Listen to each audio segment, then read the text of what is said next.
And I'm going to do it all three tonight using only evidence from the 7th century. From the century where this man lived, from the century where this book supposedly was revealed, and from the century where this city existed. So bear with me, that's an awful lot to shut down, and I've got to do it in 1 hour. So I'm going to ask that you don't look at me. I want you to look at the screens, because we're going to zip through this material. Put your pens down. You're not going to keep up. Stop talking to your neighbors. They'll probably be looking up here instead. And afterwards, because of the fact it's going to take a whole hour and probably a little bit more to do this, I want to hear what your questions are, but I can't do it from here. So we're going to shut down the meeting, and then I'm going to come back out here in the front. And if any of you have questions you want to throw at me, please do.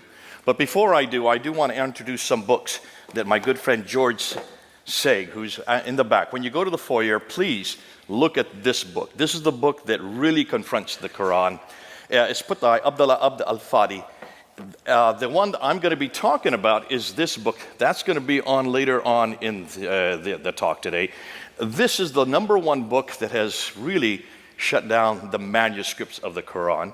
I'll be talking about some of the Muslim objections, but this is by Claire Tisdale. This has been around for 100 years, and I don't know why I'm supposed to flog this, because this is me going through the British Museum looking at the Bible as the alternative to the Quran. But this is a video, a DVD that helps you with that. So let's get right into the historical critique of Islam. A quick overview, emphasis on quick. So let's head on. What am I going to do? I'm going to look at 4 areas. I'm going to look at the problem with the sources, then I'm going to hit Mecca, go from there to Muhammad, and then from there to the Quran. We're going to end with the Quran because it's by far the most damaging material.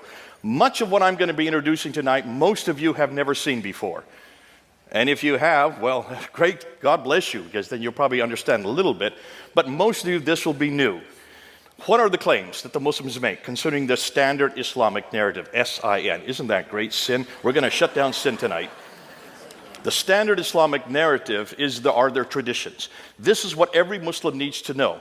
Though every Muslim, whether they are radical or nominal or liberal, how they walk, talk, eat, drink, sleep is dependent on those traditions, on the standard Islamic narrative. Now, they all believe, every Muslim would believe that Muhammad was the last and greatest prophet, born in Mecca in 570, died in Medina in 632, modeled Islam as a paradigm for the whole world, and received the Quran as his final revelation. Therefore, the Quran is his revelation, sent down between 610 and 632.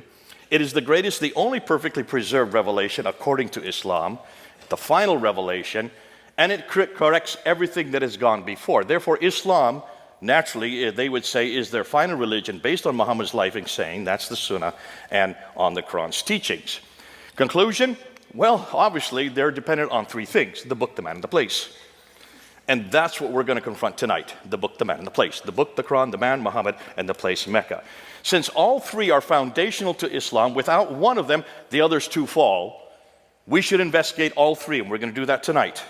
But in the 7th century, and in the central part of Arabia, the Hijaz, where Mecca and Medina are placed. To do that, we need to start with the sources. Where are we going to go? Where did all these stories come from? Everything we know about Muhammad, everything we know about Mecca, everything we know about the book itself has to come from a source. Now, let's go and look at that source, because this will underline why there's a problem with everything else tonight. Now, to be that, I want you to look at this map. Here's a map of the Middle East, of Arabia. According to the standard Islamic narrative, Muhammad's empire encompassed that brown area. So look at the brown area. That's what existed in Islam up until 632 when he died. Then what they tell us is the Rashidun period came into existence. That's Abu Bakr, Umar, Uthman, and Ali. The next 4 caliphs, they encompass that orange area. So there is the expansion moving out, and then you have the Umayyad dynasty, which is the first real big caliphate, according to them. That's the purple area. I don't care too much about the purple area tonight. I want to look at the brown and the orange area, okay? That's the area I want to look at. So from Tripoli in the west all the way to Afghanistan in the east, from Turkey in the north down to Yemen in the south. Bear with me, let's go to it. Now here's what they say. This is their narrative. This is not my narrative. They say that Muhammad was born in 570. The Quran was revealed beginning in 610. He then moves up and goes up from Mecca all the way up to Jerusalem, goes up to the seven heavens, meets Allah, comes down, meets Moses, and finds out that he's to pray 50 times. Moses says, get it down. So he bounces back and forth between the seventh and the fifth heaven and gets it from 50 down to 30, down to 20, down to 10, down to 5 prayers. So that happens in 621. He then moves out of Mecca, moves up to Medina in 622, comes and takes over Mecca and defeats Mecca in 633, and then dies in 632. So that's the life of Muhammad according to their traditions. Once he dies, Abu Bakr takes over for 2 years. He dies peacefully. And then comes Umar, who takes over for 10 years. He does not die peacefully. He is killed.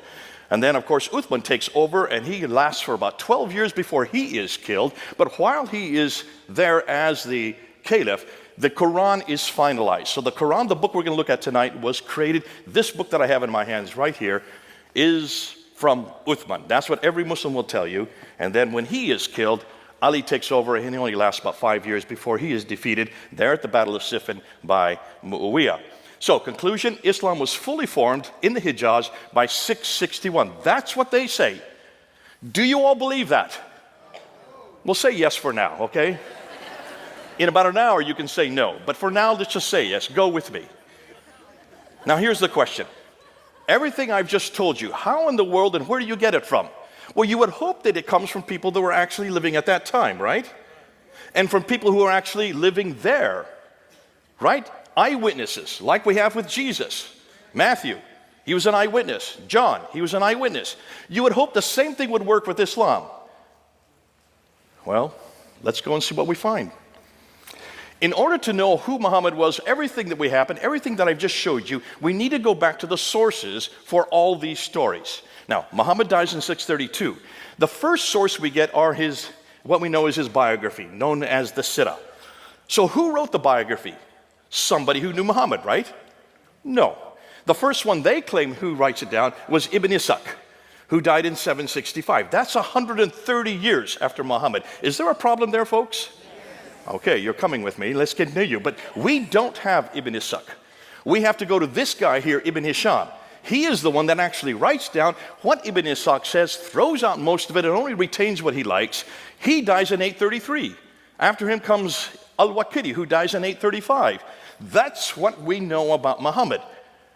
Nothing from Ibn Ishaq. So let's just get rid of Ibn Ishaq. Whoop, up, there he goes. But that's not the only thing we have. We have an enormous amount of material on Muhammad, on what he says. This is known as the Hadith. And the sayings, these are the sayings of what Muhammad said. They were first written down by Al-Bukhari. Now look at his date, 870. You thought Ibn Ishaq was bad enough. This is 240 years after the fact. And after him, there's others like Sahih Muslim, Ibn Dawud, you have Tirmidhi, you have Majah, you have Abda, and then you have An-Nasai. So those are the 6, what they thought authoritative hadith compilations that were put down. But look at, they're all in the 9th and 10th century, right? And then you have two more genre of what we know as a standard Islamic narrative, the tafsir and the tahqiq. The tafsir would be the commentaries which explain the Quran, and then of course the tafsir, which would be the histories of all mankind up until Muhammad. First written down by Al-Tabari. Look at his date. He died in 923. Now I'm putting you their death dates purposely, because everything was written normally within 20 years of their death dates. That's when they would be written. But it could be changed and continue manipulated all right up until they died. Notice, everything I've showed you doesn't even begin to get written down for 200 years. 200 years after Muhammad died, you get the Sirah, then you get the Hadith, another 240 years, and it's not till the 10th century that you even get the Tafsir and the Tahqiq. Abdul Malik's name I'm putting up there because he's the first one to introduce us to anybody called Muhammad. Look, when he introduced that, he introduces it in 692. Muhammad died in 632. You've got 60 years before he's even introduced into the world stage. Does that bother any of you? But the Muhammad we're going to talk about, the Muhammad of Islam, that Muhammad was introduced by these people, the Abbasids. And they do so, they come to power in 749. The Muhammad that we look at is all their invention. And they had 84 years to finally get down his biography, and about 100 years to get down his sayings, and of course, the other 2 genres. So, Muhammad was revealed 84 years after the Abbasids created him, 141 years after he was first introduced, yet 200 years after he supposedly lived. These are all too late. Now, on top of that, let's take a look at the people that introduced him. Look where they lived. Everything we've been told, they say, happens in Mecca, Medina. That's the Hijaz. That's the central part of Arabia. Those two green circles. Yet all of the writers of those traditions worked in Baghdad, which is 1,200 miles too far to the north. You have Ibn Hisham, who was born in Basra. He grew up in Cairo, but he did his work in Baghdad.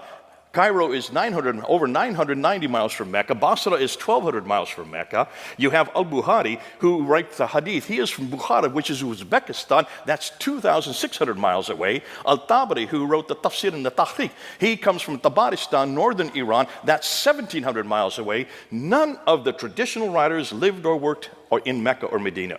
They were all too far to the north of Mecca and came from the west and east of Baghdad. All of these northern areas is where the Abbasids originated from. Are you starting to get the picture? There's a problem here.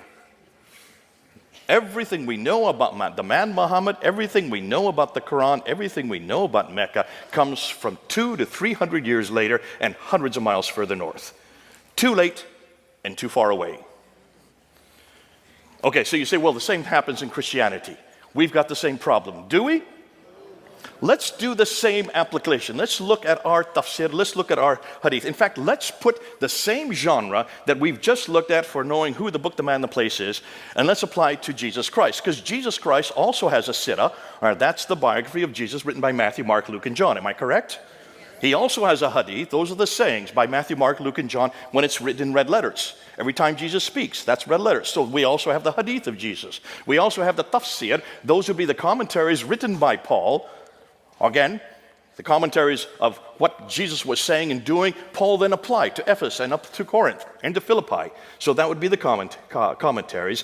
And then we also have the Tahriq, which would be the histories. That's the book of Acts, written by Luke. So you have the exact same four genres in Christianity that they have in Islam. Now let's apply the dates for all of them. And I'm going to take the most liberal dates I can find. I'm going to step on all of your toes. Please don't get mad at me. I'm doing it for a reason. So let's look at, first of all, the Tahriq of Jesus. The history of the early church written by Luke between 52 and 62 AD. That's within 20 to 30 years, you already have the Tahriq of Jesus written down. When you look at the tafsir of Paul's letters, he was killed in 65 AD. He was writing within 15 years of Christ's death. So within 50 to 34 years, you already have Paul's commentaries, the tafsir written down. As far as the sirah and the hadith, the first writer to write them down would be Mark. 70 AD, that's within 37 years. You have Matthew and Luke coming right along, 80 years after, and then finally we end with John, who is the last to write the sirah and the hadith of Jesus. That's within 57 years. What that means is that within 29 to 57 years, all of Christ's hadith, sirah, tafsir, and tahriq have been put together. All of the New Testament writers lived in the same place Jesus lived, and they either knew him personally like John and Matthew did, or they got the material from others who saw what he did and heard what he said, like Mark and Luke. You do a comparative between these two. When we compare these two different genres of literature, Christianity knows everything about their book, the man and the place, within 15 to 60 years. Islam has to wait 200 to 300 years. Which do you think is more authoritative? Look at the comparison, folks. Thank God we don't have that problem. As a comparison, if we were to depend on the sources for Jesus compared to what Muslims are dependent on for Muhammad, Jesus would not begin to appear until the 3rd century. How would we defend him? Yet no one's asking the same question of Islam until we are now going to do it tonight. So I'm going to make it one step further.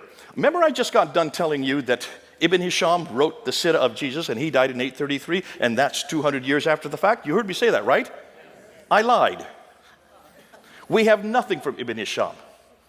Nothing has been written that was written by this man in the 9th century. So where did this book, this is the book you all have to read. If any of you do any study on Muhammad, you have to read The Life of Muhammad written by Alfred Guillaume. This is the standard work that everybody has to go to. Where do you think it comes from? It doesn't come from Ibn Hisham. It comes from this gentleman right here. Heinrich Ferdinand Wüstenfeld, a German scholar, an Arabist living in the 1800s, who for 2 years between 1858 and 1860 went to 4 different German cities, this is in Europe, to different schools and certainly different libraries, and he just started putting together everything he could find on this man named Muhammad. Put it together in that 2-year period and published it in 1860. That is the biography that all of you have to read, because that was taken by Alfred Guillaume, then translated first into French and then into English. Everything we know about Muhammad comes from that German scholar, and it's only 160 years old.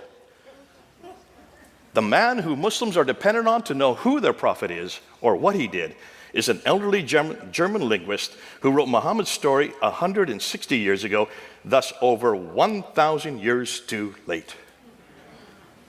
Can you imagine how they're going to defend this? How, if there's any Muslims here, how will you defend your prophet now? Looking how late everything is concerning what he did there in supposedly the 7th century. You can see then the dilemma for scholars today. Their conclusions are Islam as we know it did not exist in the 7th century, but evolved over a period of 200 to 300 years. The Quran probably was not revealed to one man in 22 years, like Muslims tell us, but likely evolved over a period of 50 to 100 years. The conclusion, the history of Islam, at least from the time of the Caliph Abdul Malik, 685 to 705 and before, is a later fabrication. A later fabrication. Now, if that were the case, the problem is, well, what are we going to do? How is it? You can see what their concern is. They said, well, where do we need to go? Well, I would suggest let's go back to the 7th century. Since we can't trust the 9th and 10th century for what Muhammad was doing or what the Quran was in the 9th and 10th century, let's go back to the century Muhammad lived. Let's go back to the century if Mecca existed. And let's go back to the century that book was written. So let's start with Mecca. Why do I want to start with Mecca? You'll see why. Mecca is enormously important. Remember, Islam is dependent on 3 legs. You take out one of the legs, the other 2 collapse.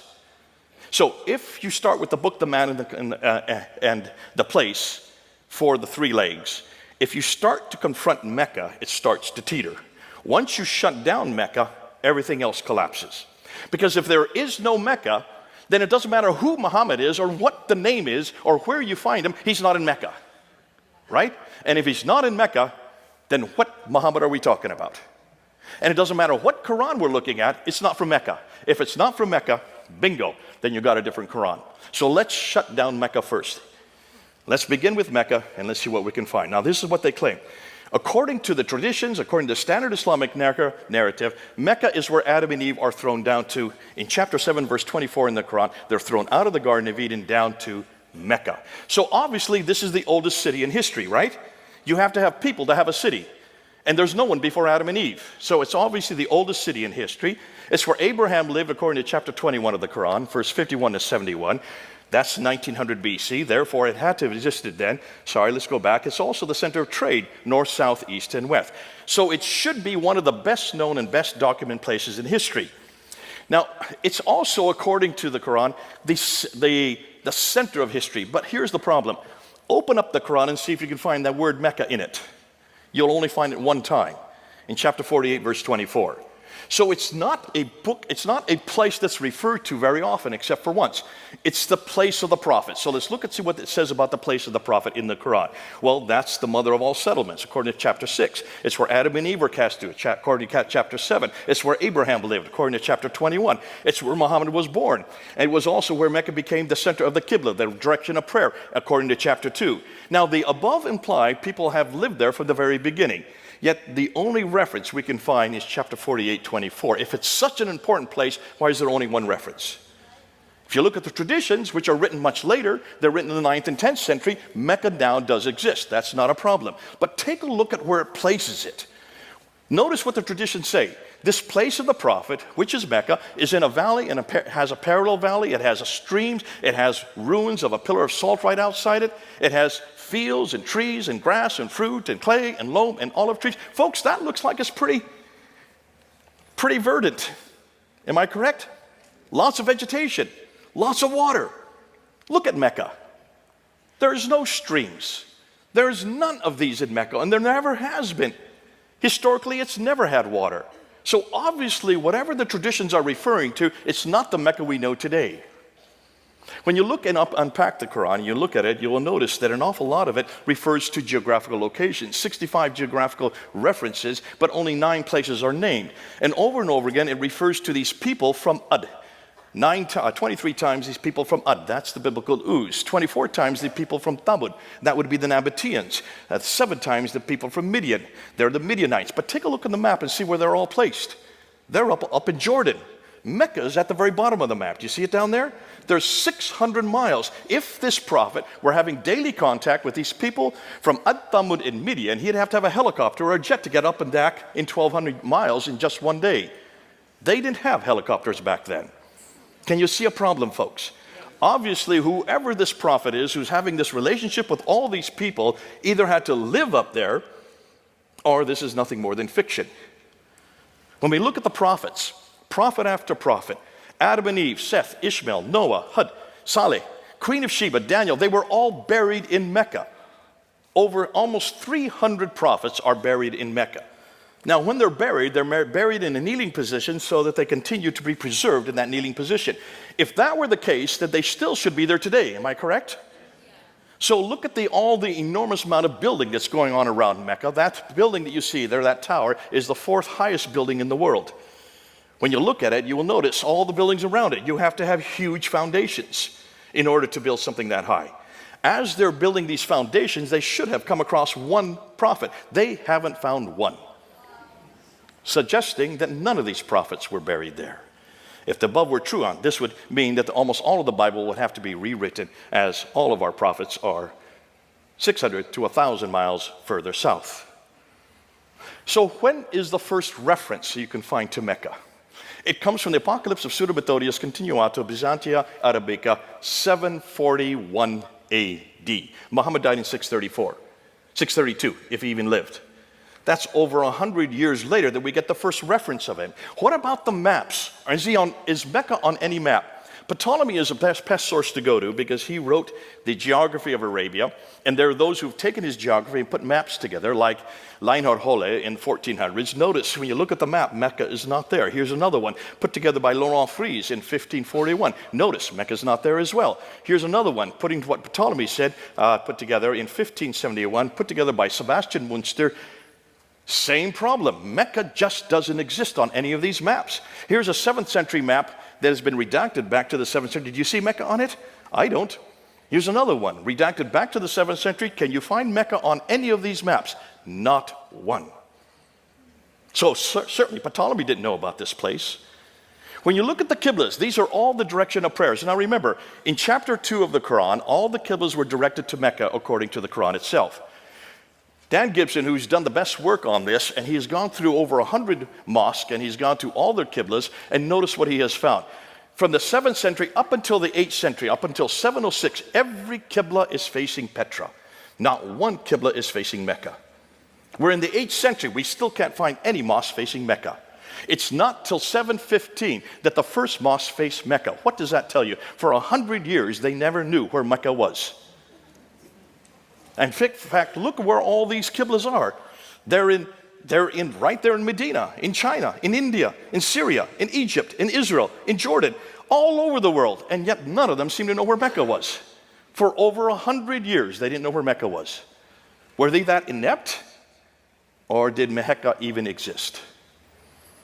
Now we come to the trade route theory, and this is where Montgomery Watt has helped out the Muslims. He tried to help them out to show that you can find Mecca if you just look at the trade route. The trade went through Mecca. Now the trade used to go this way, right up through the Persian Gulf, to Basra, across Iraq, across Syria, over into Lebanon.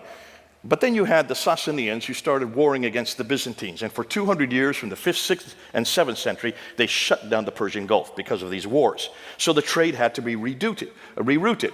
So what Montgomery Watt says is they went from India. And remember, all the trade's coming from China and India. They can't go north because of the Hindu Kush and the Himalayas. So they come across the Arabian Sea. They come to Aden there in the south. And they go zip 1,250 miles up to Gaza in the north.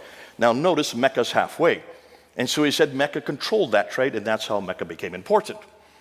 How many of you believe that? No one's going to raise their hands? You know why? Because I'm going to shut it down.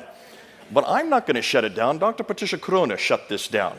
This woman, Danish, read and wrote 15 archaic languages. How many of you could read and write 15 archaic languages? Probably the greatest scholar of her day. She just died a number of years ago. She was my authority. She was the one that helped me when I started my doctorate there in United Kingdom. And she looked at this map and she saw two problems. Let's see if you see the same two problems. This is the first one. She said, hold on a minute. If you're taking all the goods off in Aden and you're going up along what we call the Western Plateau where the oases are, you'd have to go up to Taif. And then from Taif, you have to go down to Mecca, 3,000 feet. And then from Mecca, you've got to go back up to Yathrib. And then from Yathrib on up to Tabuk, Khaybar, and then on up to Gaza in the north. Do you see a detour there? Can you see the detour? Let me emphasize exactly why she's saying this. Let's look at this topographical map, and let's just put these cities that are on the trade route. There's Aden, there's Sana'a, there's Najran, there's Taif, there's Yathrib, Tabuk, Petra, and then on up to Gaza. You notice they're all on the Western Plateau. Are you seeing that? Can you see it from this topographical map? So where's Mecca? Bingo, right there. 3,000 feet down from Taif. Let me give you another map. Here's another one, a topographical line map. There's Aden, there's Sana'a, there's Najran, there's Taif. Now you can see Yathrib, there's Tabuk, Petra, and Gaza. So where's Mecca? Bingo. Now can you see? It's way off the Western Plateau. It had no water. Why would you go from Taif down 3,000 feet to a city or a place that had no water and no food for your camels, and then come back up 3,000 feet to get up to Yathrib? So that was the first problem. But here's the second problem. She said, why in the world would they even get their material off in Aden and go 1,250 miles by land when they have a waterway on the left? Why wouldn't you just stay on ship? Even today, look how all our goods are sent all over the world. They're sent by ship, are they not? It's the cheapest way to send anything. And you've got the Red Sea there on the left. So why didn't they go on the Red Sea? Now, she's clever because she reads and writes 15 languages. She went back to all the trading documents from the 2nd, 3rd, 4th, 5th, 6th, all the way up to the 7th century, something no Muslim has ever done. And she wrote a book called Meccan Trade and the Rise of Islam in 1987 and got death threats because of what she found. This is what she found. She said, when you go and watch the trade, it comes across the Arabian Sea over to Aden. Yeah, it did stop in Aden. They would get provisions there, but it did stop there. They wouldn't take off any goods there. They would go up into the Red Sea. They would go to Agilis, and she found Agilis over and over again. And then from Agilis, went up the Red Sea, on up to Petra, and then from Petra to Gaza, and then from Gaza right across the Mediterranean world. That's what she found. But she didn't go far enough. That was in 1987. We have found something else. See, what she didn't realize is what part of the Red Sea and what side of the Red Sea did they go up. To do that, you need to look at topographical maps from space, and you need to see where the channels are. Do you see the dark blue line there, right in the middle of the Red Sea? There, I'm going to put a red line on it so you can see it even better. That's where the big ships go today. But back in the 7th century, they didn't have big ships. So where did they go? They went where the orange lines are, the golden lines. Those are the channels that the boats use. Notice they're not on the Arabian side, they're on the African side. Am I correct? So, unlike the East Arabian shore, which was arid and dry with no fresh water and thus few people, the West African shore had plenty of fresh water and had larger populations. What's more, the West Coast had easily accessible ports. We know their names. Here they are. The ports along them are Asab, Agilis, continue on Suakin, Berenice, and Safaga. Look at the dates. They all predate Islam. Notice they're all 1 day's boat ride apart. So they would go in every night to shelter. These have been around since the 3rd century BC. On the Red Sea side, on the Arabian side of the Red Sea, the only port that we know of is called Yanbu, which supported Yathrib. So what about Jeddah, which supports Mecca? Muslims have always asked me, well, then didn't Jeddah exist also? Dr. John Halting, who is the world authority on Jeddah, wrote his book on it. And if you look at his book, he says Jeddah did not exist until the 8th century AD. It was created because Mecca was created. Mecca had no water, therefore it needed provisions. That's why they created Jeddah. Therefore, since there was nothing, let's get rid of Jeddah and Mecca. Boom, they go off the screen. Without Jeddah, without Mecca, what happens to Islam? A big red X. Well then, what about the civilizations? Maybe they knew about this place. So let's ask, and Dr. Patricia Conan went around, she asked this question. If Mecca was the oldest city in the history of mankind, someone somewhere should have heard of it. So she went and she looked at all the empires to see what they said. Now remember, she reads and writes 15 languages. So she read everything in its original tongue. The Assyrians, she found nothing about Mecca. The Babylonians, they knew nothing about Mecca. The Roman Empire knew nothing about Mecca. Neither did the Persians. What about those closer to it? Much closer, like the Nabateans. They knew nothing about Mecca. And the Sabaeans knew nothing, and neither did the Himyarites, or the Azdis, or the Kindas, or the Kedarites. None of these people, including the Nubians right across the Red Sea, none of them had heard of Mecca. Not one word. All the way up until the 8th century. What does that say about Mecca to you folks? If it is the center of history, if it's the oldest city in history, if it's where Abraham lived, if all the trade now north, south, east, west is going through it, why had no one heard of it? Well, what about the other cities that were in that area? Let's ask and see if they are, because there are a lot of cities in that area, or towns, not really cities, they're hamlets. And let's see if history knows about them. Let's look at Najran, which is about 400 miles south of it, a small little town. But Strabo talks about it, Pliny the Elder talks about it, Ptolemy talks about it, Aretas, all of it, it's well known. What about Sana and Taif and Yathrib and Khaybar that are right near Mecca? Yes, they're well known. The Greeks talk about it from the 6th century BC. They refer to these places. Mamre.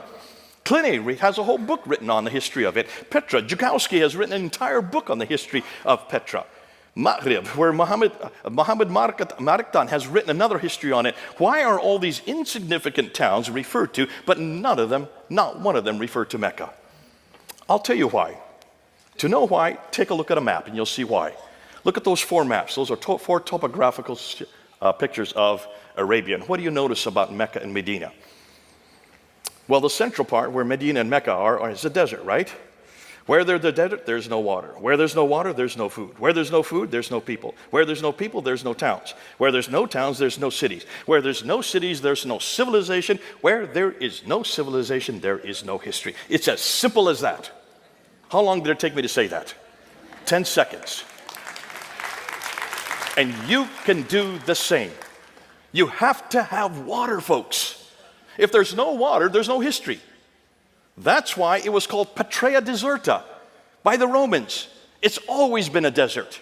That's why none of the prophets could have come there. Nobody has ever heard of it. Just like Mars, without water, there's no point even going there. But we have to go there. Let's go to the Hajj. Because the Hajj is where you need to find out. If the Hajj has been there from the very beginning, then it should be also archaic. It should be the center of history. Am I correct? When you go to the Hajj, and those of you who can't go because you're not Muslims, but you go and you circumambulate that square building called the Kaaba 7 times. Why do you circumambulate 7 times going counterclockwise? Good question. I'm going to tell you. To do that, you need to go to Petra. Petra also has a Kaaba that you circumambulate 7 times going counterclockwise. Why does it have a Kaaba? Well, you need to go to this city. Do you recognize it? Jerusalem. You've got to go back to Jerusalem that also have a Kaaba. Remember, Kaaba means square in Arabic. It also means square in Hebrew. And the Kaaba in Hebrew was the Holy of Holies. And the Jews would circumambulate it 7 times going counterclockwise because of Jericho. God told them to do it 7 times going counterclockwise. They still did it as a pilgrimage to Jerusalem. Therefore, the Kaaba that was in Mecca comes from Jerusalem. It gets better than that. After they circumambulate 7 times, they then run back and forth between Safa and Marwa, the 2 mountains that are there. Take a look. Do those look like mountains to you? They're only about 20 feet high. You can climb on them as kids. Those are not mountains. Those are rocks. They're called Marwa and Safa, and the Muslims run back and forth 7 times. Why? Because Hagar is in the desert. She's thrown out of Mecca by Abraham, who's living in Mecca. She runs out of water. She needs to find water for Ishmael. She runs back and forth 7 times between 2 mountains. Folks, those don't look like mountains to me. In fact, hold on a minute. They're only 100 feet away from the Kaaba, which is in the center of Mecca. If she's out in the desert and she can't find water, then what is she only doing 100 feet away? Why don't you just knock on any door and get some water from the neighbors? Can you see there's a problem here, folks? This is not the original Marwa and the original Safa. This is nothing more than a facsimile. This is nothing more than when you go to Las Vegas, you'll see an Eiffel Tower there, right? That's not the original Eiffel Tower. You'll see a pyramid there. That's not the original pyramid. They're nothing more than facsimiles. That's what you're looking at. So where is the original Marwa and Safa? It's not, though some people think it's in Petra. You need to go to Jerusalem. Go to Mount Moriah, where the Temple Mount is. What is the name for Moriah in Arabic? Marwa. You go down to the Kidron Valley and go back up to Mount Scopus. That's what the pilgrims all did. And what is the name of Mount Scopus in Arabic? Safa. So the original Marwa, the original Safa are in Jerusalem. God bless the Muslims. All they did was plagiarize. Everything is plagiarized in Islam. When you look at the Hajj, you can see that the Kaaba is plagiarized. You can see that the Safa and Marwa are plagiarized. You can see that the Hill of Arafat, I don't have time to get into it, that's plagiarized. You can see the Jamarats where they throw 49 stones. Why 49? Because it's a multiplication of 7, which is the holy number in Judaism. They've just plagiarized from the Christians. You look at the Zamzam well, that is the same thing, the same word that is used for the well there in Siloam. The pool of Siloam in Jerusalem. And then we get to the black stone. Thank God this is not plagiarized. What in the world is the black stone doing there? On the eastern corner of the Kaaba. Every Muslim, as they circumambulate, they kiss the stone so that they get their sins forgiven. Who can forgive sins but God? This is idolatry, folks. And it's at the very seat of Islam. The very center of Islam is based on idolatry. If Muslims say God is one, then what's that stone doing there? That does not come from Jerusalem. To understand that, I'm not going to go into it because I see I'm running out of time. I need to keep going. Look and go up on Fander Films. We've got all of it up there. We're now unpacking all of this material so you can see it. So can you see? No one could find Mecca placed in the Quran. Crone pretty much debunked the trade route theory. Gibson debunked the Qiblas. Crone also debunked, she not only debunked that, but she also debunked the maps, and then we debunked the trade route going through the Red Sea, and then of course the 5 stages of the Hajj. Though Mecca has existed since Adam and Eve in Surah chapter 7 verse 24, there is no evidence of it anywhere until 741.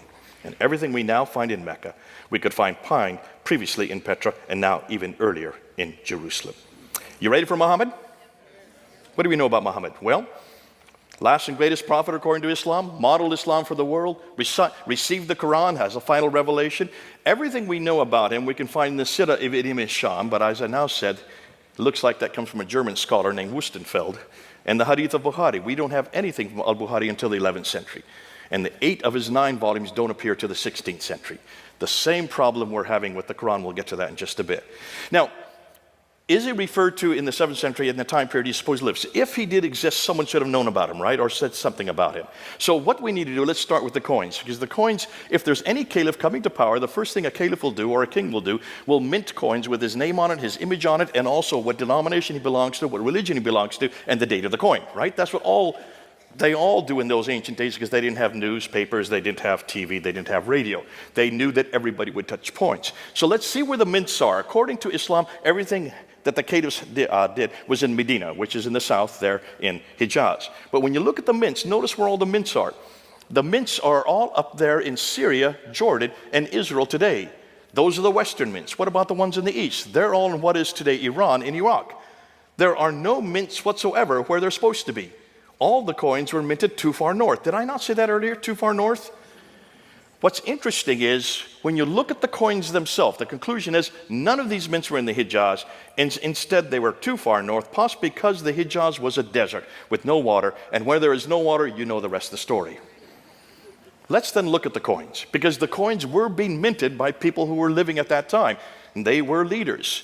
Notice that when you look at the mints, look at the coins from the 7th century, 620, 630, 640, 650, up until 661, you notice that almost all the coins are Christian. Look at the crosses on them. That's what you do. You put the cross in if you're a Christian. We can't find any coins whatsoever in the early 7th century that has anything to do with Islam, anything to do with Muhammad, anything to do with the Quran, or anything to do with Mecca. Not at all. So when we get to Mu'awiyah, who is the first caliph according to the Islam from the Umayyad dynasty, Mu'awiyah, the first caliph, look at his coins. He's supposed to be a good Muslim, right? But take a look. What does he have above his head? A cross. Take a look at the 2 that are on the right there. Look at the 2 bottom ones there. There's Mu'awiyah. He has a cross above his head. He's holding a cross in his hand. On the back side of the coin is the word Muhammad, which is Muhammad. That's the first reference to Muhammad anywhere, and that's 663. Possibly, is he Muhammad? No. What does Muhammad mean in Arabic? The praised one. So who's the praised one? Well, if he's holding a cross and he's got a cross, who do you think the praised one is? What's his name? Jesus. Thank you. Let's prove that. So let's go to an inscription that Muawiyah put down. This is an inscription by Muawiyah. There's his name. And he refers to himself as the servant of God, commander of the believers. And what does he have right there in the top left? A cross. So who is he a servant of God for? And what believers? Christians. He was a Christian, folks. All the coins say so. They don't lie. This is the 7th century. He rules up until 680, and then you have Abd al-Malik come to power in 685. Abd al-Malik is the one that we need to look at because he introduces new coins that introduce the Shahada. La ilaha illallah Muhammadur Rasulullah. There is only one God but God. Muhammad is nothing more than the servant of God. But remember, Muhammad is a title. It means the praised one, right? So what does he do? Because of he puts that up there, Justinian II goes to war with him. He's the Byzantine emperor. Abd al-Malik wins the battle, and he puts up this coin with himself as victorious. I didn't know you could put up images of yourself on your coins, not if you're a Muslim. So obviously he's not a Muslim. Obviously this Muhammad that's there has nothing to do with him. It has everything to do with Jesus. Why? Just look at the Dome of the Rock that he built. Look at the inscriptions on the Dome of the Rock that he built in 691. When you look at the inscriptions, you will see they're all attacking the divinity of Jesus, his Christology, the Trinity, and his sonship. All of these inscriptions say not three, for God is one and he has no son. For truly, God does not beget, nor is he begotten. One is in chapter 4, verse 171 of the Quran. The other is in chapter 112. These are all attacking Jesus Christ. And then you get, for truly, there is only one God but God, and the praised one. So who's the praised one? It's all about Jesus, right? So the praised one is nothing more than the messenger of God. He was an anti-Trinitarian Christian, attacking the Byzantine Christianity. Why? Because they're his greatest threat as the other superpower of his day.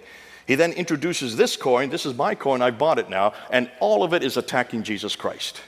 Folks, this is the beginning of what later became Islam. All started by this man, and it was all to confront Jesus Christ. It's all against our Lord. The coins don't lie. If you want to go to the inscriptions that find the exact same thing. They're found in the north, they're found in the south. None of them are found in the middle. Why do you think they're not found in the middle?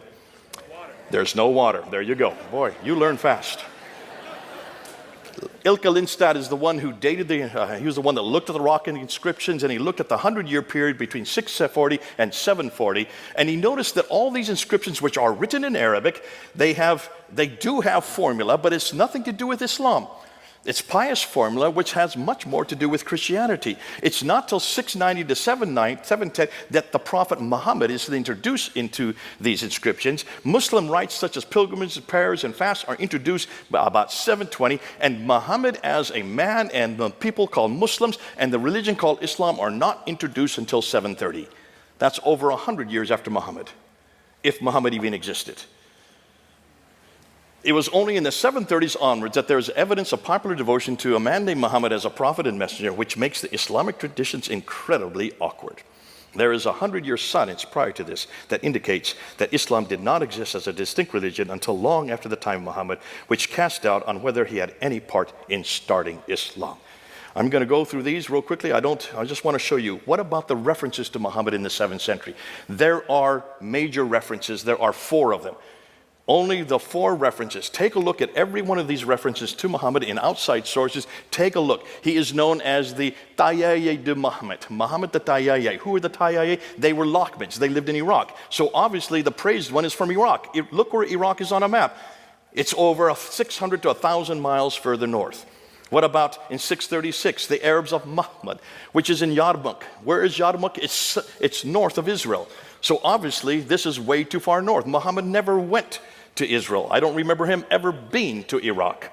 660, Sabaeus talks about the Ishmaelite called Mahmed, who was aligned with 12,000 Israelites. First of all, that's not historical. There were no 12,000 Israelites who were going to war against the Byzantines. That never existed. So obviously this is fraudulent. But nonetheless, look and see where this is. This is way up in Damascus. So that Muhammad, I don't recall Muhammad ever being that far north. And then you have John Bar Ben-Kaya in 690 talking about a teacher and leader of the Arabs who obviously was named Muhammad. Who is this referring to? Look and see who the Arabs were. They were all Christians, but they were not Trinitarian Christians at this time. It's really John of Damascus who really identifies and sees for the first time the Muhammad we're starting to come across. And he does refer to it, talks about Muhammad, who comes with his ludicrous doctrines, comes with 4 books.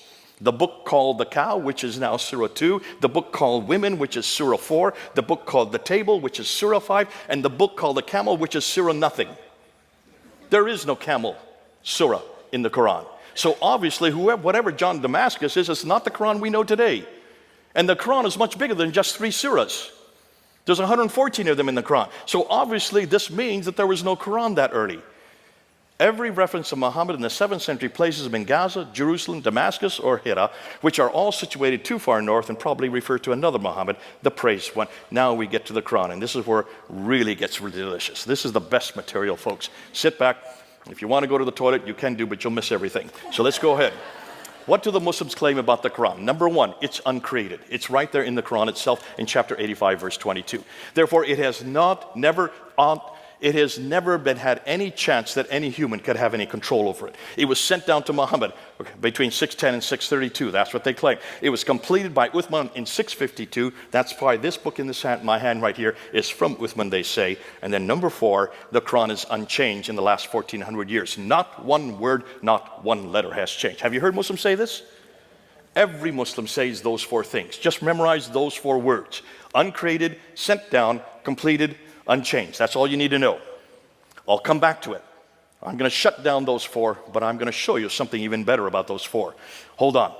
So what do Christians claim about the Bible? Is the Bible uncreated? No, of course it's created. We know who wrote it. We even know the authors. We put their names on most of the books. The Bible was not sent down. It was inspired by God, but not sent down through an angel.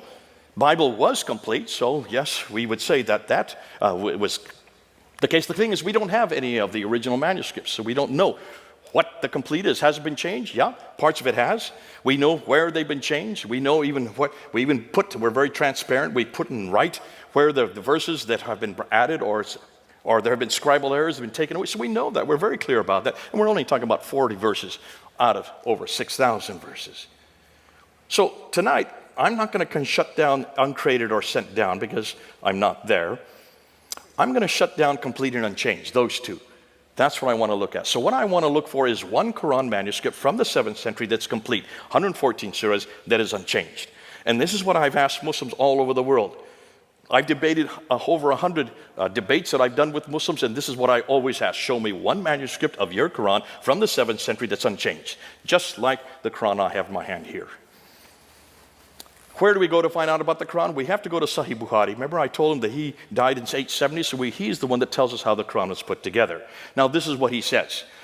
He says, Muhammad died in 632, it had not been written down. It finally got written down in its final form at the time of Uthman in 652, the 3rd Caliph. He then sent 5 copies to 5 different cities, Mecca, Medina, Basra, Kufa, and Damascus. And those then became the canonized Quran for the whole world. In 652.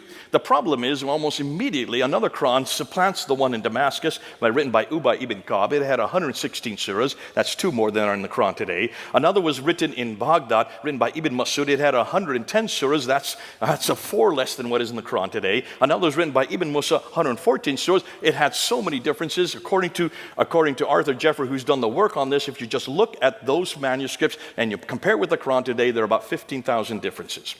You've got a problem. So how could there have been one Quran? There were at least 5 Qurans from the 7th century from Mecca, Medina, Basra, Kufa, and Damascus. We cannot find one of them. Now, one of those Qurans exists today. Folks, we're only talking about 1,400 years ago. As Christians, we have the Sinaiticus, the Alexandrinus, we have the Vaticanus. These are from the 3rd and 4th century. That's 200 to 300 years before the Quran. Why can we reproduce our entire Bible? We have 365 manuscripts of the New Testament before the 7th century. Why can't they come up with one Quran from the 7th century? That's my question. They are the ones that claim it, not me. Where are these 5 manuscripts? Look at those cities. They've always been controlled by Islam for the last 1,400 years. So how could they have lost it? Rather inept, wouldn't you say? So, before we get into the manuscripts, I want to look at the Qira'at. These are the readings. This has probably done the most devastating material that's just come out in the last few years. These are the original manuscripts. Now, I say original means these are the earliest manuscripts. You notice when you read them, you can all read the Arabic. You notice you can't. Why can't you read that? Because in order to be an reader Arabic, you need to have dots and vowels, right? There are no dots and vowels on that. You need that. Why? Because those manuscripts, the Samarkand and the Sana, those ones had 16 letters. But you can't read it today unless you have vowels to help you out, or dots. Today there are 28 letters, so obviously another 12 letters were added. Why? Because of the dots. Now there are 6 letters that don't require dot, like the aleph, the kaf, the lam, the mim, the nu, ha, and the waw. The other 22 all require dots. What am I talking about? Well, take a look at one smiley face. One smiley face is usually the root of most letters in Arabic. If you put 1 dot above, you have a na. 2 dots above, you have a ta. 3 dots above, you have a tha. 1 dot below, you have a ba. 2 dots below would have a ya. Na, ta, tha, ba, ya. 5 dots were added in the 8th century, not in the 7th century. Now I can read it, but that didn't exist in the 7th century. Not in those manuscripts you just saw. Hold on, what about dialectical differences? You need to have 3 vowels to have dialectical differences. So you need to have a dama, which is the u sound. You need to have a kasra, which is the e sound. And you need to have a fatta, which is the a sound. Those were only added in the late 8th century and the early 9th century. So you've got a problem here. Because suddenly you have Abdul Malik who comes to power and he wants to create a Quran because he's now introducing a prophet. A prophet has to have a book. So what do? You have to borrow right, left, and center. But the problem is you're borrowing in Arabic and you don't have any Arabic that has dots and vowels. So you decide to write your Quran with your dots in it and you call it Hafs. You decide to write you're supposed to be a male, but let's say pretend you're male today, and you call it Warsh. And you decide to write your Qurans and you put your dots and vowels wherever you want to. You live in Kufa, you live in Cairo, you live in Damascus, and you put your own dots wherever you want to, and you put your dots where you want to. Suddenly we have 4 different Qurans, right? In 4 different cities. Well, that starts to proliferate. Until the 10th century, there were 700 different Qurans. Did you hear me? 700 different Qurans. According to this man who did his doctoral thesis, he's now head of the Islamic department at Harvard University. Shadi Nasa. He guessed and estimates because they're not there today. Now, you've got a problem. After all these Qurans, none of them are agreeing. You've got a difficulty. So Ibn Mujahid, a man in the 10th century, was given the responsibility to choose 7. But before we do that, notice, if dots are in different places with different vowels, just with 3 different one of those little smiley faces, you get 19 different words. There's the difficulty. So here's what he did. He was given the responsibility to choose 7. And these are the first 7 he chose. Nafi from Medina, Ibn Kathir from Mecca, Abu Amr from Basra, Ibn Amir from Damascus, Asim from Kufa, Hamza from Kufa, and Al-Iskasai from Kufa. Notice that 3 of them are from Kufa, 1 from Damascus, the other one is from Basra, and the other 2 are from Arabia. Look at the dates. What do you notice about the dates of every one of those? Look at the death dates. Every one of them either died between 736 and 805. That means 8th and 9th century. Did any of these men know Muhammad? Did they even live in the same century as Muhammad? So how could they have come from Muhammad? These are the 7 that every Muslim will swear came from Muhammad. But no one's bothered to look at their dates. I am the one that put the dates up there. You've got to put the dates together, folks. And this is where you're going to shut down every Muslim. They have no idea of these dates. Those are the first 7, but this book is not there. This is Hafs. This is the official book for the whole world today. Memorized by 93% of all Muslims. Hafs an Asim. You see Asim's name up there, number 5? He is a disciple of Asim. So in 1194, 2 disciples were chosen from every one of the 7 to make 14, right? And that was chosen by Al-Shatibi in 1194. Now you have 7 plus 14. How many do you have? 21. Am I correct? I hope my math's right. That still isn't good enough.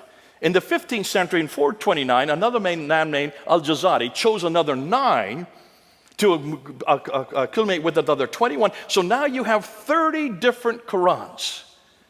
No 2 are alike. But you've been told there's only one Quran. Right?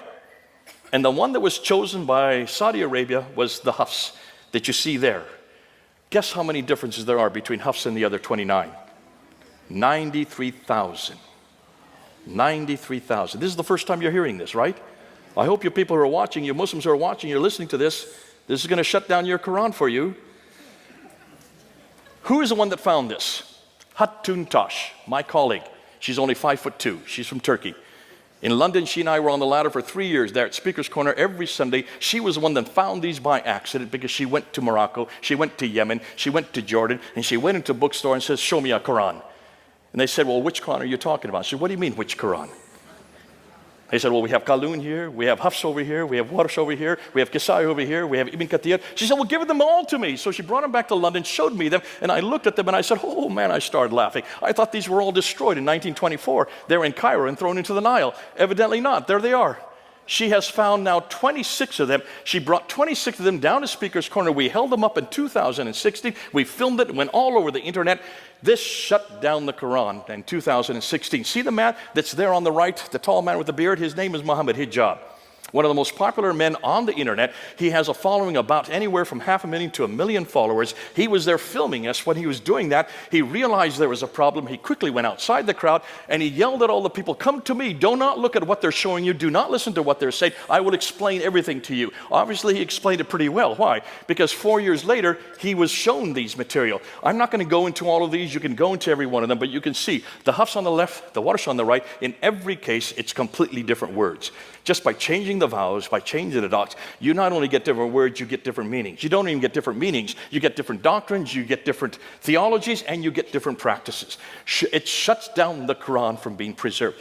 Obviously, these are all done by man. There's a problem there. And so he came to this man who's a leading authority there on the right, Yasser Qadhi, there in Houston, and he said, I have a problem. I'm going to put my hand out here, and this is a blank piece of paper. Which Quran are you going to write on it? Which is the one that's eternal? Which is the one that was revealed to Muhammad? Tell me, which one of it? Remember, he was the one that told all the Muslims he was going to explain it to them. Yasser Qadhi says, we do not talk about this in public. This is the most difficult problem for Muslim scholars for the last 1,000 years. He said, we have a respect for the Quran. There are certain questions we don't ask. So Muhammad said, was that the problem you had when you were at Yale University getting your doctorate on this in 1995? Is that where you had a crisis of faith? He said, no, not crisis of faith, crisis of knowledge. Notice the difference. He said, in the West, the scholars have come leaps and bounds in the last 100 years. And they're looking at you, pointing to Muhammad Hijab in the East, they're looking at you like the emperor with no clothes. Why? Because your standard narrative has holes in it. What narrative? Standard Islamic narrative. S-I-N. Has holes in it. Well, we know sin has holes in it. But can you see what happened? This was only a 28 long, this was really a question that was happening. It was an interview for 28 minutes. He didn't know we were all watching this. He said, I never have talked about this for 25 years. I will never do a lecture on this. So Muhammad Hijab put his hand out a second time. He said, you've got to tell me which is the one that's eternal. Because the Quran says in chapter 85, 1 and 22, that this book is eternal. The Quran says in chapter 10, verse 15, and chapter 18, verse 27, that no man can change one word or even one letter. It says in the Quran, chapter 15, verse 9, that Allah protects His word. Which is the one? Yasser Qadhi, after 28 minutes, finally had to give in. And he finally had to admit, they're all the Quran. All 30 of them. You take a little bit of Qalun, you take a little bit of Warsh, you take a little bit of Hafs, and you just mix them out, and that's the Quran we have today. I started clapping. I was watching this live. I said, Yasser Qadhi, you have no idea. You've just now admitted that there are 93,000 differences. I'm going to show you these two right here. These are two of them right here. There's the Hafs, here's the Warsh. You can buy these on the internet. This is the one that is memorized by 93% of the world's population. This is memorized by 3% of the world's population. This is from Egypt. This one is from Kufa in Iraq. There are 5,000 different words between these two books. I'm holding them right here. This shuts down the Quran. Within 2 weeks, if you looked at their sites, there were hundreds of Muslims that said, we're leaving Islam because of what you have said. And our blood is going to be on your shoulders. They had to shut down those comments. Within 2 months, they had to take that video off of both their sites, but I've got it. David Wood has it. Hatun Tash has it. And every June 8th of every year, we bring up that interview once over again and show the whole world. You cannot say that this comes from God. You cannot even say it comes from Muhammad. You can't even say it comes from Uthman. This has been changed and manipulated from the last 1,400 years. Now let's get to the manuscripts. Because the manuscripts we do have. Now, we have 8,500 Greek manuscripts, 10,000 Latin Vulgates, another 9,000 in 11 different languages. That's roughly 24,000 to 25,000 manuscripts of the New Testament alone. Am I correct? Just say yes. How many manuscripts do they have that are early? 6. You want to see them? There they are. The Topkapi from Turkey, the Samarkand from Uzbekistan, the Ma'il in London, the Petropolitanus, I'm going the wrong way, from France, the Al-Huzayni there in Cairo, and the Sana manuscript, the most exciting, there in Yemen. I'm not going to unpack every one of them. These are the ones we're debating. I did a debate on these 6 manuscripts in 2014 with the world's leading scholar, Dr. Shabir Ali. He could not answer one question because he'd never looked at these manuscripts. I have 3 of them, the facsimiles of 3 of them in my office. We're looking at them. Folks, do you notice what we have found? No 2 of these manuscripts are from the 7th century. They're from the 8th, 9th, and 10th century. No 2 are alike. And they don't agree with the Quran we have today. The best one, the Topkapi, which is about 99%, has 2,270 manuscript variants. When you look at the Sana manuscript, it has 2 different layers of letters, and there are 63 verses in the lower layer. It has 70 variants just within those 63 verses. Can you see there's a problem here? I'm not going to get into these ones here. These are the carbon datings. But when you look at the carbon datings of the earliest manuscript, the Sana manuscript, the datings of the carbon datings of this manuscript, they are date from 390 to 550. They all predate the Quran. They predate Islam, and they predate Muhammad, proving that carbon dating don't use. So they came up with this book here called the Birmingham Folios, the Birmingham Manuscript. Remember this in 2015? It was all over the internet. When you look at the Birmingham manuscript, it's only 2 pieces of paper, front and back. It's only 33 verses, and guess what? It's all about the 7 sleepers of Ephesus, chapter 18. That has nothing to do with Islam. It's about the proto-evangelion of James. That has nothing to do with Islam. And it's about the story of Moses. That all predates Islam. All of these are in Arabic, and they are nothing to do with Islam. So what's going on? Hold on. I want to introduce this guy here, Dr. Dan Brubaker. He was in our conference this last weekend. You should have come. This man has just shut the Quran down because of this book right here. You need to buy this book. Basically what he has done is he's taken the Muslims at their word, and he says, if there's no changes in the last 1,400 years, let's see if I can find changes. And he's the only one that's looked at all the manuscripts, and he has found insertions. There you can see some there. He has found erasures. There you can see erasures there. He has found erasures overwritten. You can see them there in the red. He has found overwriting without erasures. He has found selective coverings. There are so many coverings in the middle one there. There are 8 different coverings. Every case when you see insertions, when you have overwriting, when you have any one of these references, these differences, what happens in every case, it brings it down to a standardization of the Hafs text. Means that this is censorship that's been going on for not 1,400 years. It's been going on since the 1300s. For 700 years, they've been changing these manuscripts to make them so they all are alike. Selective coverings, overwritten, and tapings. We went down to Speaker's Corner. I go down there whenever I'm in London. There's Hatun Tash, the 5'2" lady that destroyed the Quran. They're on my left there. And we decided to introduce this book there at Speaker's Corner. While we were there, one of the leading scholars on the right there, Mansour Ahmad from Bangladesh, got up there and tried to shut us down. And he was making the claim that you can trace the Quran back all the way to the 7th century. So I turned to him and I say, okay, you can do that. Show me what manuscript you're talking about. It's not the Topkapi or the Samarkand. It's not the Petropolitanus. You can't use the Huzayni, and don't use the Ma'il manuscripts, and certainly don't use the Sana manuscript, because all of these are 8th, 9th, and 10th century, which is the manuscript that goes back to the 7th century. He finally had to admit that there were 96%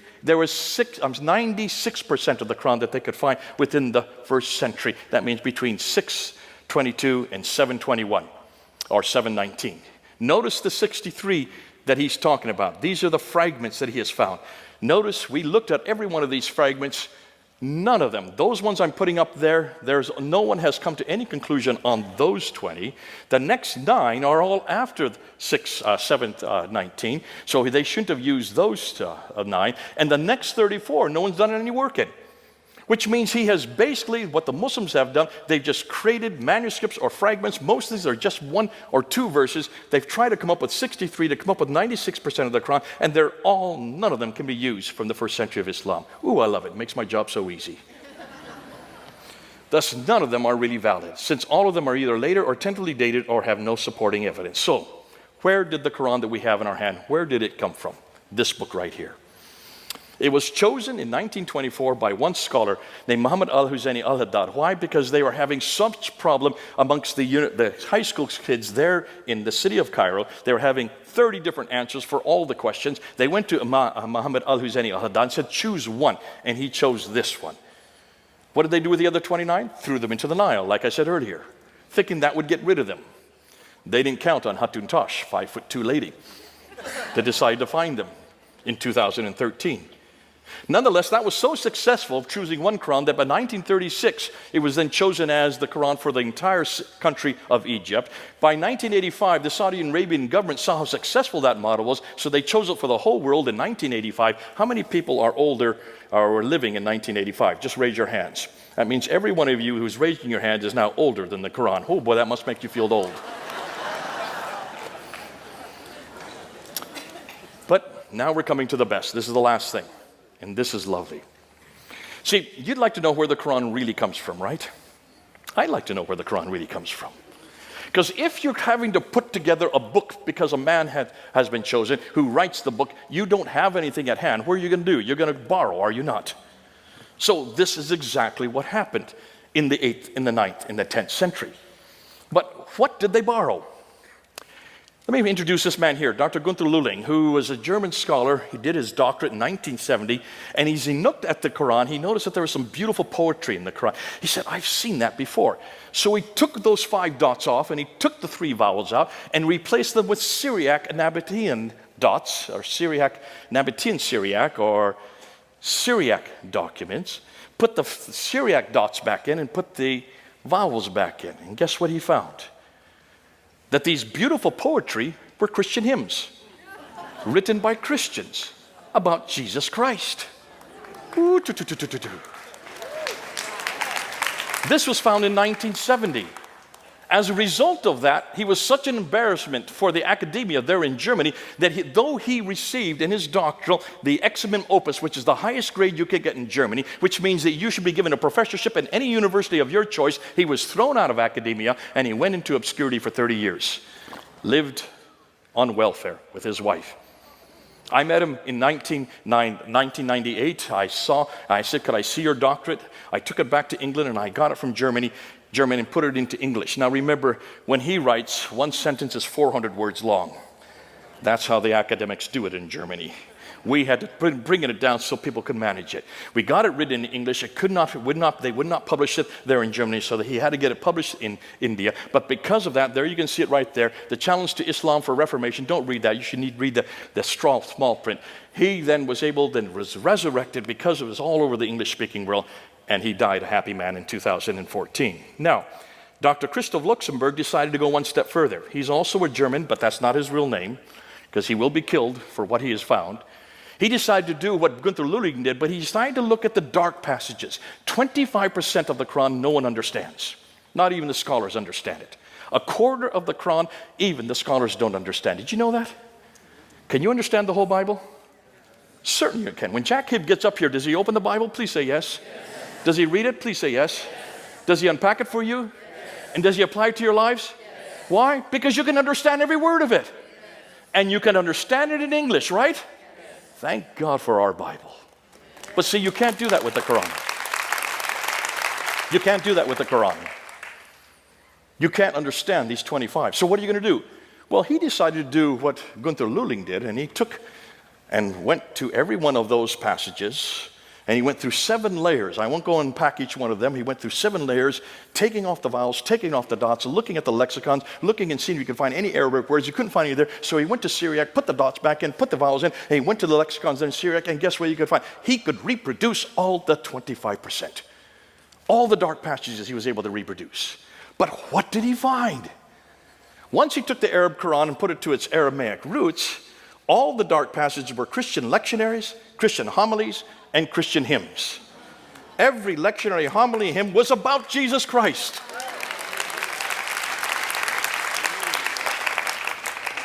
It had nothing to do with what they found, but who they found. Folks, there are 4 textual evolutions. I'm not going to go with them tonight, but can you see what we're doing? I want to ask the same question of the Quran and come to the same conclusion. Remember I said at the very beginning, the Muslims have 4 things that they demand of the Quran. It must be eternal. It must be sent down. It must be complete and unchanged. I think we shut that down tonight, have we not? And we would not say the same thing about our Word of God, the Bible. But hold on a minute. Is the Bible the only Word of God we have? Don't we have someone who's also called the Word of God, the Logos? Jesus Christ? Let's apply those four to Him. Is Jesus Christ eternal? Yes. Number one. Was Jesus Christ sent down? Yes. Number two. Is Jesus complete? Yes. Number three. Is Jesus unchanged? Absolutely. Everything the Muslims need, we've got. Thus, the four criteria Muslims are looking for in their Quran as their primary revelation, we already have in Jesus Christ, our primary revelation. Folks, we need to bring them home to a much greater and a better revelation. And what's His name? Jesus. What's His name? Jesus. Oh, I love it. What a name. Let's pray. Our Heavenly Father, as we've gone and we've unpacked these three areas, we've looked at the book, The Man and the Place, we've also looked at the sources.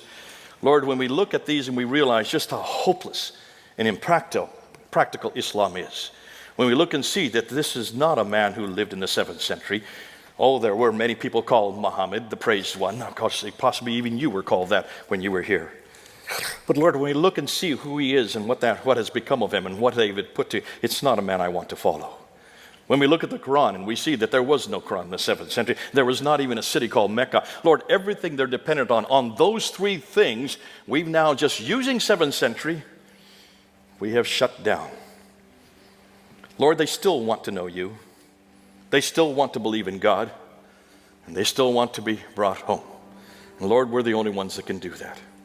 Lord, I want to bring them back to a better God, a bigger God, a better book, a bigger book, a better Jesus, a bigger Jesus. I want to bring them back to you because we're the only ones that have the antidote. Though we can shut it down, that's not the reason. I don't want to shut down their man, God, and book. I want to bring them back to our man, God, and book. Lord, that's something we've got to do. The atheists can't do this. The humanists can't do this because all they give them is nihilism in response. I love these Muslims. They're my favorite people. I've worked with them for 40 years. I wouldn't be wasting my time if I didn't love them. I want them to know you. And the only way I can do that is to bring them back to you.